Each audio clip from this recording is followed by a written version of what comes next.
David Mackey, you're from the University of Western Australia. Talk to me about the research that you didn't get funding for through the MRFF. Well, our research involves predicting which children will develop myopia, and that will have long-term repercussions for them. In Australia, 25% of children at the end of their schooling will be myopic. However, these numbers, if you're in cities in East Asia, are 90% of children. And it's predicted by the World Health Organization, year 2050, half the world will be myopic. And this isn't just the inconvenience of needing glasses to see in the distance, it's increasing the risk of blindness from various retinal complications that can occur. Why is it so high in the Asian region? So we know there are genetic and environmental factors involved. The fact if both your parents are myopic, your risk doubles. However, that can be both genes and environment, and the big environmental factor is lack of time spent outdoors in sunlight. So sunlight is the best disinfectant for everything, it seems. Yes, but the challenge is that we've had 30 years of successful SunSmart campaign, and we don't want to increase the risk of sun damage, and therefore this has got to be a balanced approach. So what we want to do is recognise, based on the genetics and on the child's eye size and growth, which children are going to go on to develop myopia. And that was the research proposal that we had. And from that, we can then look at the interventions that are possible. So encouraging children to do sports outside, playing just routinely in the backyard, which is a challenge with all the housing condense spaces, and things like walking or riding to or from school are all ways that we can approach this. So it's a well-worn adage, isn't it, that prevention is the best form of cure? Absolutely. So this research really is to have a more interventionist approach for what sounds like pretty simple things that you could be doing. Very simple things. But the cost of not doing that, of course, is the human cost of potentially leading to blindness in your later life, right? So it seems to me somewhat inexplicable that we've got this research going begging Yep. when you could actually So stop it. the costs are all along the way. So it's not just glasses, contact lenses, and laser surgery if people want to have that.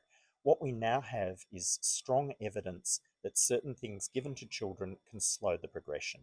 Now, these might be low concentration atropine drops, but the parents have to pay $40 a month, maybe for a decade, for their children to have this, and a lot of families can't afford that.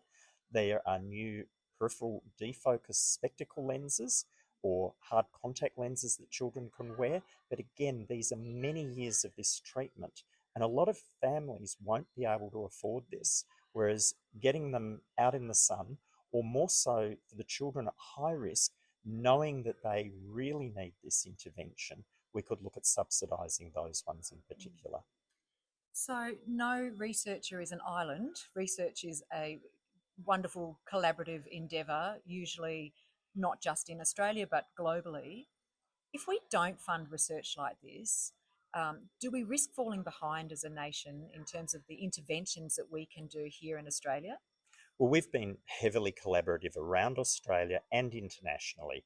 We're part of the Consortium for Refractive Error and Myopia, which is people from Asia, North America, Europe, and we combine the data from all our studies, and that allows us to find many more factors and improve things that have subtle impacts and allow us to develop this. One of the important things with our creation of children's eye growth charts is that in China they have been doing this, but 90% of their children are short-sighted. In Europe, they are also doing this, but they're up to around 50% of their children. So for Australia, we need to have our own national data so that we can recognise the children here who are at risk. More importantly, the children who are not at risk where we don't have to worry about them.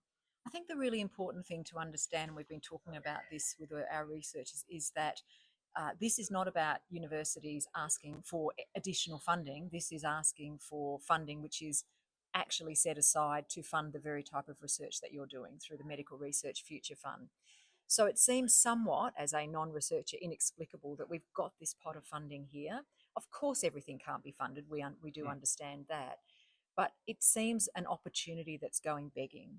So if I was Mark Butler right now, what would you say to him about what should happen to the Medical Research Future Fund from your perspective.